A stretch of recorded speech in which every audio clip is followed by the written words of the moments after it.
ஒரு இன்சிடென்ட் என்னன்னா, நாங்கள் விஜயவாடாவில் ஷூட் பண்ணிட்டு இருக்கோம். பண்ணும்போது சார் இப்போ வந்து ஆக்சுவலா டெப்டி சிஎம் ஆயிட்டாங்க.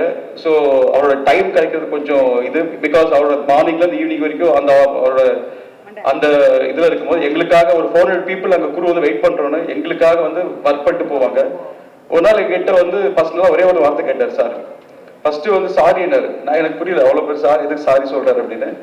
இல்ல எனக்கு இந்த மாதிரி வைசாக்ல இடத்துல வந்து ஒரு 7 பேர் வந்து ஒரு ஃபுட் பாய்சன் ஆகி சாகிற நிலைமையில இருக்காங்க.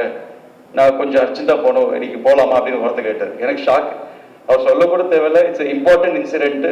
ஸோ இங்க வந்து நாங்க வெயிட்டிங்ல இருக்கோம், இங்க நடிச்சுக்கிட்டு எங்களையும் சாட்டிஸ்ஃபை பண்ணி, அதே மாதிரி அங்க மக்களுக்கு ஒரு ப்ராப்ளம்னா அவர் அங்கிருந்து உடனே கிளம்பி அங்க போய் அதையும் பார்த்துட்டு திருப்பி மறுநாள் திருப்பி ஷூட்டிங் வந்து 4 o'clock எழுந்திரிச்சு நைட் 11 o'clock தூங்குற வரைக்கும் ஒரு 24 hours வந்து மக்கள் பீப்புள் இதுதான் சார் மைண்ட்ல ரன் ஆகிட்டே இருக்கு.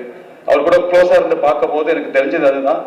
அதே மாதிரி அவரை ஒருத்தர் மீட் பண்ணா அவங்களோட ப்ராப்ளத்தை அவர் ப்ராப்ளமா எடுத்து அதையே ஃபீல் பண்ணி இது இவங்களுக்கு எப்படி நல்லது செய்யலாம் அப்படின்ற யோசிக்கிற ஒரு நண்பர் பவன் கல்யாண் சார். அண்ட் அவர் கூட ஒர்க் பண்ணது தேங்க்ஸ், மீட் பண்ணதுக்கோ ஒர்க் பண்ணதுக்கோ I am very proud and very happy.